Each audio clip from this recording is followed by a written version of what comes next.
Let me put this up here. Benjamin asked, late here, but has anyone discussed Dave Smith mentioning his possibly running for the Libertarian running for the nomination in 2024? No, I hadn't. I was going to do that at a future time, but we can discuss it a bit now.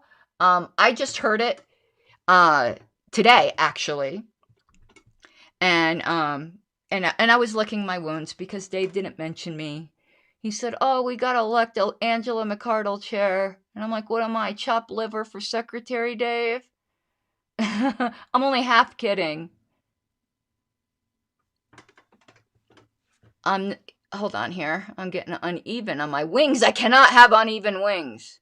So, my thoughts on that. He said that the reason he was thinking about it was he knows how to message and he knows how to recruit people to the party. And I'm not so sure he directly said it, but I believe, at least it was implied, that one of the major purposes of running top of the ticket is to grow the party. And I agree with him. And the Jorgensen campaign did do that. They are the first campaign in a while to share with us their donor lists. Do you think we got all that shit shared for us from? We got some things from the Johnson Weld campaign, but not like the openness that we got. What are you coming in here for? I'm sorry, I'm saying hi to Wayne. You need to shut the door. I can do that. Yeah, I have a special skill set. Yes, that's your superpower. Yeah, so I believe he's right there that is one of the major roles of the top of the ticket. So and I believe he's right there. He does know how to recruit and he does know how to message, and he's got a national platform. He's been on major media more than any of our, except for perhaps Johnson Weld. They did get a decent amount of attention, but he's already been on Kennedy numerous times. He's already been on Joe Rogan numerous times. So he already has these connections. He knows how to message. He knows how to message like a boss. Now, what I would like to hear him address, though, is those two things I do believe are the primary functions of our top of the ticket: to message properly and not deceive people about what libertarians believe, like bake the cake. I'm never going to get over that. But there's another thing. In some states, our ballot access is completely tied to, it's not the majority of states, but in some states, and I'm going to find out exactly which ones before I discuss this more specifically in a future episode, but in some states, our ballot access is directly tied to us getting a certain minimum percentage in that state. So, in at least that respect, you cannot only think about growing the party membership and getting the message out to bring the libertarian movement into the Libertarian Party. Sometimes to hit those percentages, you do got to get Joe Normie to vote for you too. And I would like to hear his plan for that. I would like to hear that he recognizes that.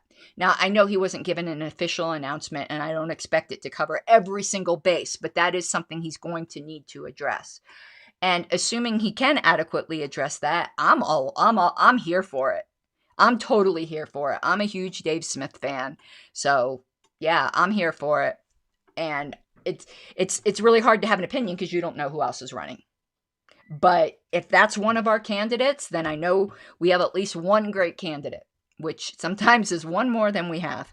I do believe I have, and let me share something with you guys that you might not know. The LNC has no inside track on who our nominee is going to be and who, in fact, might be running. We do not recruit people to run. We are very, very hands off with that whole thing. So anything I'm saying here is not derived from any kind of special knowledge I have as an LNC member. None. I probably have less knowledge than people out in the field who are actively recruiting candidates would have. But I personally believe that there's a very, very, very good chance that Justin Amash will be running in 2024. And that it presents a different skill set or package that the delegates are going to have to decide what they want more of. You know, there's obviously the traditional credibility from a former congressman. But do I think Justin Amash can message like Dave Smith? No. I like Justin Amash. I don't think he yet has a really solid libertarian message. And what I mean by that is he's a libertarian. I don't play the who's a libertarian, who's not a libertarian game. I just think that's dumb. But I don't think he has yet enough of our culture to get that, like, you know, that you're pouring on the extra helping of the libertarian spice, you know, that when you hear it, you're like, damn, that's a libertarian, you know, rather than a libertarian things that a Republican could say. I'm not saying he's a Republican, but I am saying that a lot of the libertarian things that he says, some Republicans could also say, and we need more than that. But we've got years for that, don't we? I think he learned his lesson when he went after the anarchists on Twitter, and he got like, I kind of felt bad. Well, maybe not. I did. I kind of felt bad and I kind of didn't. Because like when I first read it, like I was pissed off. And then when I saw like how thoroughly like he got pounced on, then I felt bad because he's a cutie pie. But yeah, hopefully he learned his lesson with that. And that would be my first question to him or his campaign staff. Is he going to have that kind of divisive messaging? He doesn't need to love the fact that there's anarchists in the party. He does not need to love anarchy. He just needs to not be divisive about it. That is such an obscure topic that it is not difficult to run a campaign and have that topic never come up, and it's probably best it doesn't.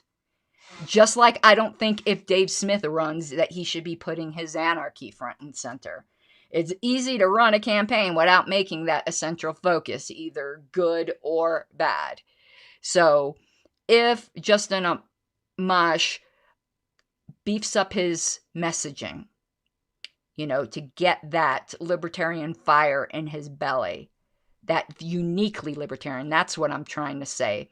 There's certain libertarian things you can say that Republicans can say, and there's certain libertarian things you can say no Republican would ever say. And that's the kind of libertarian things I want him to start saying. I think he believes them, or at least a good portion of them, but I'm not so sure yet he's confident enough to actually say them. Like, I'd like to really hear him talk about full drug relegalization. You know, that's like a hardcore libertarian issue. Almost, except for like the really religious right types. Even Republicans today are for pot legalization. Don't talk about that. That'll just put me, yawn, boring, old news. So let's see. If we end up having to choose between Dave Smith and Justin Amash, no matter which way we go, I think we'll be kicking ass. But there will be candidates we haven't even considered.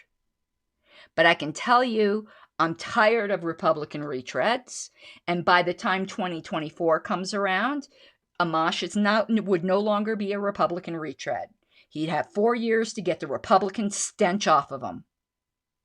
What I mean by Republican retread is somebody who just left the party and then they're the Republican Party and then are trying for our highest office. Though it wouldn't have bothered me because, again, I adore Justin Amash. I don't have as big of a political crush on him as I did on Gary Johnson, but if he had ran last time, I would have been very happy, though he wasn't ready, and he would have been a Republican retread. But, you know, Gary Johnson came from the Republican Party, and I certainly wouldn't call him a retread. The Republican stench is way off of him. Now, Weld is another matter. I don't know what stench is on him, but whatever it is, there ain't nothing that could wash that off. How'd I get on Weld? But anyway, yeah. So, short answer, Benjamin. So that's probably more than you wanted to hear. I'm here for it. I hope he does. I hope he does. I think it would elevate, libertarianify the discussion. I do not think Wilk weak milk toast messaging will be allowed to slide by if he throws his hat in the ring. And I'd be very interested if he would be choosing a running mate or do, because, we do elect them separately, or whether he would do like Joe Jorgensen and just say, let the delegates decide. Okay, I think I got to pull these off, and this is painful, so hold on. Ah! Shit. Oh my God, that hurt. Oh my God, that hurt. Ooh, and I need to put more. I gotta rest before I do the other side. Oh my God, and I need to put more under eye concealer. Ooh, that was painful. Okay, let's go to the next clip. You gotta take what you're given, that's how we live it. Don't be mad at the system, it's simply how we've existed. I hear a lot of people talking like they politicians and choose to be an accountant because it's safe in the business, not because they want to